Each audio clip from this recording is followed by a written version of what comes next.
आपने अक्सर देखा होगा कि एक पेशेंट अचानक क्रिटिकल कंडीशन में आता है और ब्लीड भी कर रहा होता है और अचानक से ब्लड आता है और पेशेंट को ट्रांसफ्यूज हो जाता है और पेशेंट की जान बच भी जाती है। आपको क्या लगता है ये सब इतना ही आसान होता है? अगर आप ये सोच रहे हैं तो ये बिल्कुल गलत सोच रहे हैं। दरअसल ब्लड ट्रांसफ्यूजन से पहले की एक पूरी प्रक्रिया होती है, उसके बाद ही पेशेंट को ब्लड मिल पाता है और इसकी शुरुआत होती है एक सफल ब्लड डोनेशन से। जी हाँ, एक ब्लड डोनेशन से। इसमें सबसे पहले ज़रूरी होता है एक हेल्दी ब्लड डोनर का। सामान्यतः ऐसा डोनर जिसका हीमोग्लोबिन नॉर्मल रेंज में हो, जिसको कभी भी किसी तरह की बीमारी ना हो। कुछ बीमारी ऐसी भी होती हैं जिनके होने से कुछ दिनों बाद वो डोनर ब्लड डोनेट कर सकता है। कुछ बीमारी ऐसी होती है जिनको ज़िंदगी में एक भी बार हो जाने के बाद वो कभी भी ब्लड डोनेट नहीं कर सकता है। दोस्तों, ये सारे क्राइटेरिया सिर्फ इसलिए बनाए गए हैं ताकि जो रिसीवर यानी पेशेंट है उसको किसी भी तरह की दिक्कत ना हो इन फ्यूचर।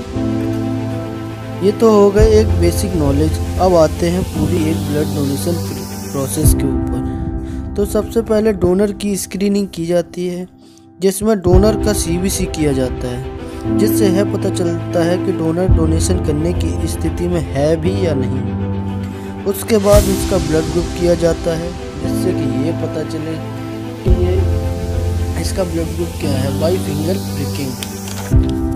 और उसके बाद डोनेशन ली जाती है। इसमें डोनर को एक नीडल प्रिक की जाती है जो कि एक ब्लड बैग से कनेक्ट होती है और वो ब्लड बैग एक वेइंग मशीन के ऊपर रखा होता है, जिससे कि ये पता चल सके कि ब्लड कितना कलेक्ट किया जा चुका है। एक लिमिटेड अमाउंट तक ही ब्लड कलेक्ट किया जाता है।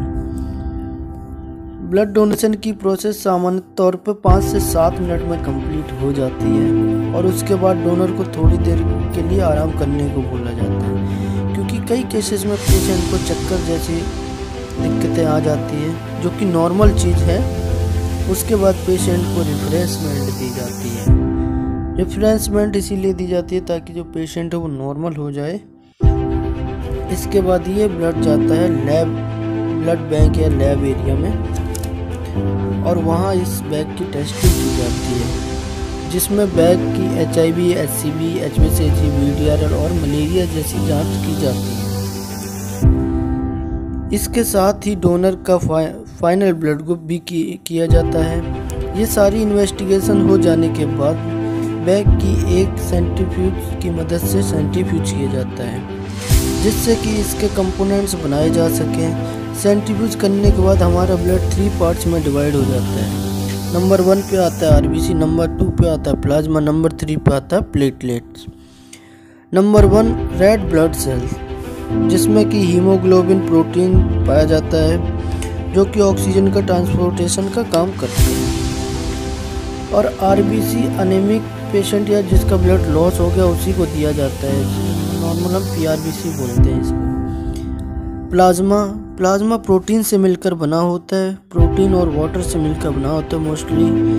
और ये प्लाज्मा हम तब ट्रांसफ्यूज करते हैं जब कोई पेशेंट को शॉक लग गया हो या बर्निंग पेशेंट हो या किसी पेशेंट की सर्जरी प्लान और उसके ब्लड क्लॉट ही ना हो रहा हो, तो उस कंडीशन में डॉक्टर प्लाज्मा प्रेस्क्राइब करते हैं। क्योंकि दोस्तों प्लाज्मा में होते हैं फैक्टर 8 जो कि मोस्ट क्लॉटिंग फैक्टर है।